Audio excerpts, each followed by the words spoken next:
Agora, 3h43, de volta com o Estúdio CBN desta quarta para falar agora sobre saúde. Um novo consenso entre os médicos mudou o conceito sobre o que é considerado hipertensão arterial. Antes, a pressão ideal aí era considerada no máximo 12/8 e agora esse número passou a ser considerado alto pelos médicos. Para entender essa mudança, a gente conversa agora com a doutora Carla Patrícia da Silva e Prado, ela que é cardiologista e também coordena o Departamento Científico de Cardiologia da Sociedade de Medicina e Cirurgia de Campinas. Fala conosco sobre essa mudança. Doutora, boa tarde, bem-vinda ao Estúdio CBN. Boa tarde a todos. Muito obrigada pelo convite. Bom, doutora, por que essa mudança aí do conceito, né? Era muito comum quando a gente ia aferir pressão no médico, né? Quando dava 12/8 ali, estava no limite, mas ainda era um número bacana. Por que agora essa mudança e por que isso é considerado hipertensão? Na verdade, a mudança foi no consenso europeu, né? O nosso consenso brasileiro ainda não tem essa mudança.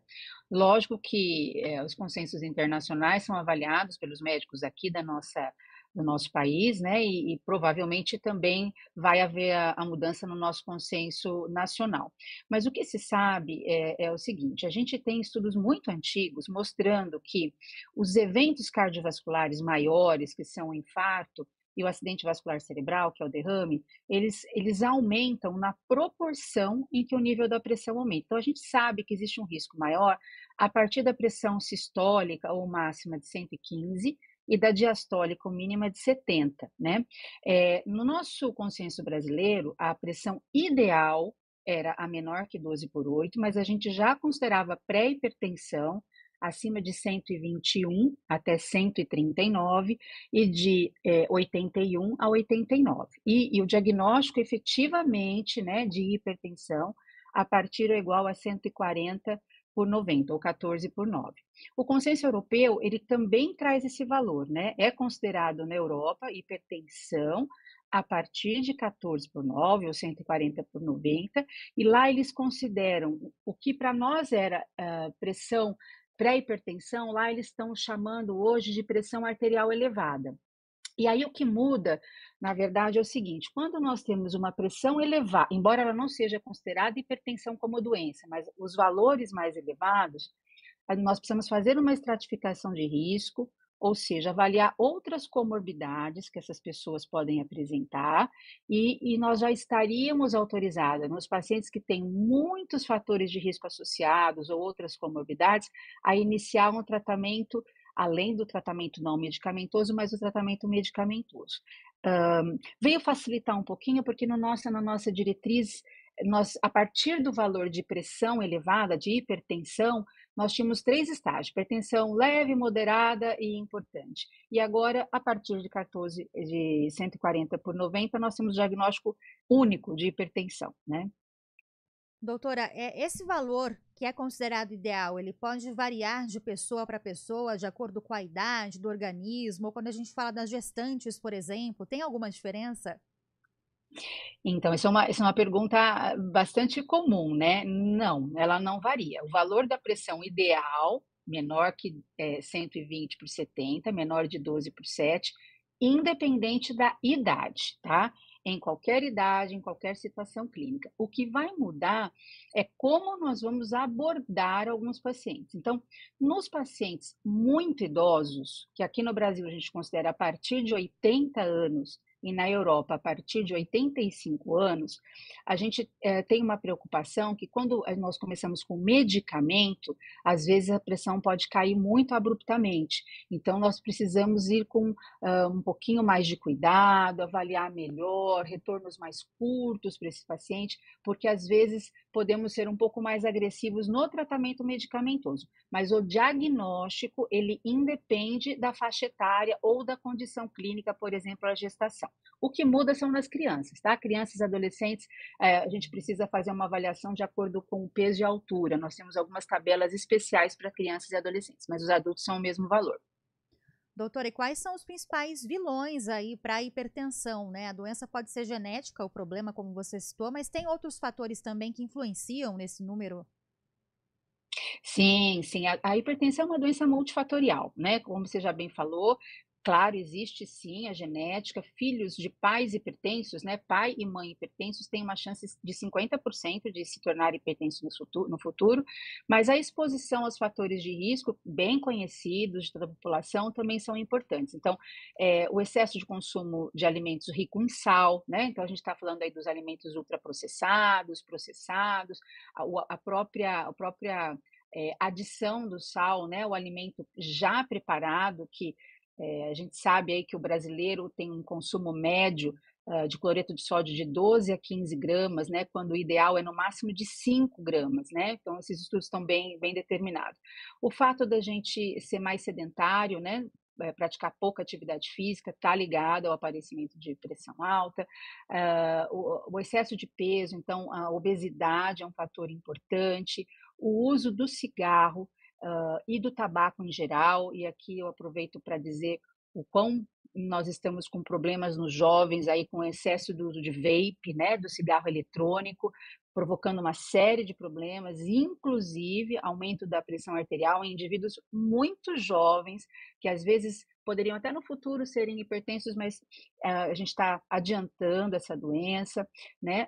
O aumento do colesterol sanguíneo é um outro fator que também eleva a pressão, e algumas coisas que não são tão novidades, mas a classe médica vem... Acho que perdemos o contato com a doutora que está conversando com a gente, doutora Carla Patrícia da Silva e Prado, ela que é cardiologista falando. Agora sim, acho que restabelecemos o contato. Um ano bastante comum aí nos pacientes com excesso Oi, de peso, doutora, obesidade, nós também perdemos tem uma brevemente o ligação contato. direta com a elevação dos níveis pressóricos. Então veja que é muita coisa que a gente tem que abordar, né? Alimentação, exercício, qualidade do sono, todas essas coisas, o estresse do dia a dia. Doutora, nós perdemos brevemente o contato com você, mas deu para ouvir aí a conclusão da resposta. Agora a gente falou dos vilões, né, da hipertensão. Eu não estou te ouvindo. Doutora Carla não nos ouve nesse momento, a gente vai tentar refazer o contato com ela para concluir a entrevista. Então, falando sobre a pressão arterial, a gente tem agora novos valores de referência do que é ideal. Agora, a pressão 2/8, por exemplo, já é considerada alta e não dentro do normal. A doutora estava explicando para a gente aí os fatores, né, que influenciam tanto a questão de alimentação, exercícios físicos e até fatores genéticos. A gente vai tentar refazer o contato, então, com a doutora Carla e já retoma o nosso bate-papo. Antes a gente faz uma pausa, então, para um breve intervalo aqui no Estúdio CBN.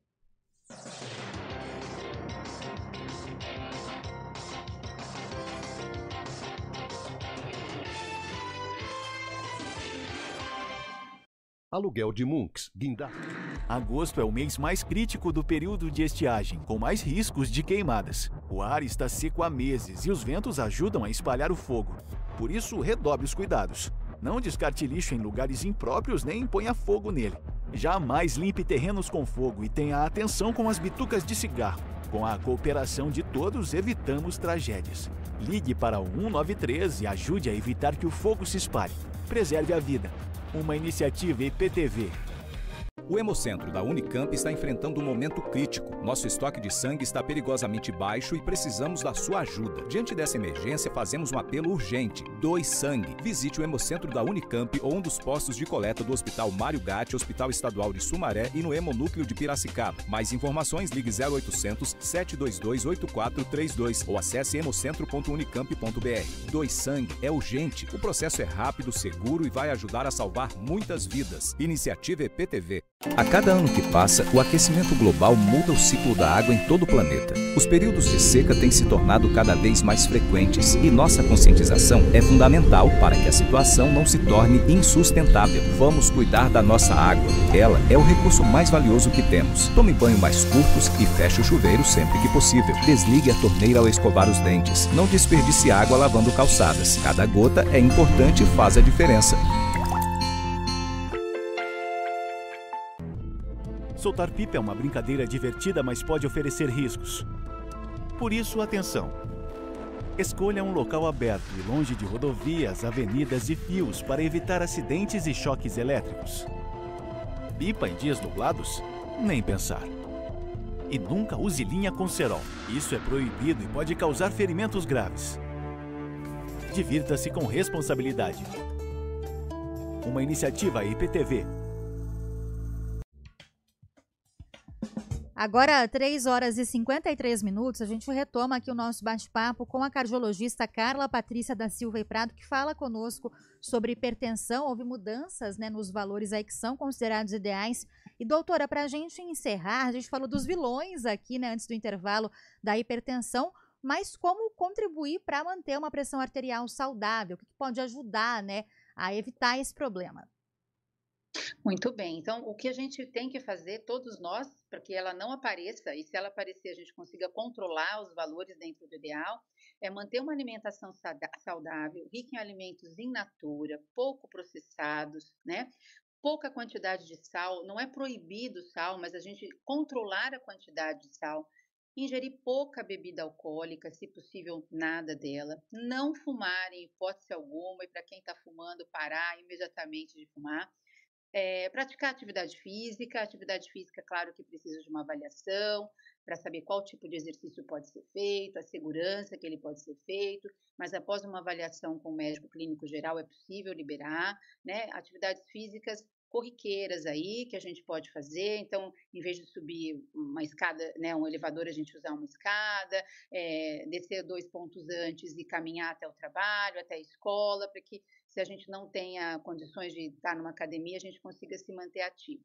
Ter uma qualidade de sono adequada, dormir um mínimo aí de 6 a 7 horas por noite, um adulto, né, e que seja um sono reparador, e tentar se manter dentro do peso ideal para a sua faixa etária, né, e para o seu biotipo, né? Então, isso, numa consulta clínica, a gente pode dar essas orientações. Uma outra coisa importante, que essa diretriz europeia também traz para a gente, é que mesmo o paciente que não tenha, né, o indivíduo que não tenha hipertensão, a avaliação clínica, no médico clínico, que vai aferir a pressão com a técnica correta, a partir dos 40 anos deve ser anual. Nós não tínhamos essa orientação anteriormente, tá?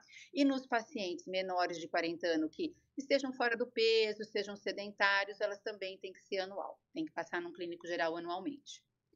Doutora Carla Patrícia da Silva e Prado, cardiologista, falando com a gente aqui no estúdio CBN. Doutora, muito obrigada pelas informações, viu? Uma boa tarde para você. Eu que agradeço. Agora, 3h56, e olha, a gente trouxe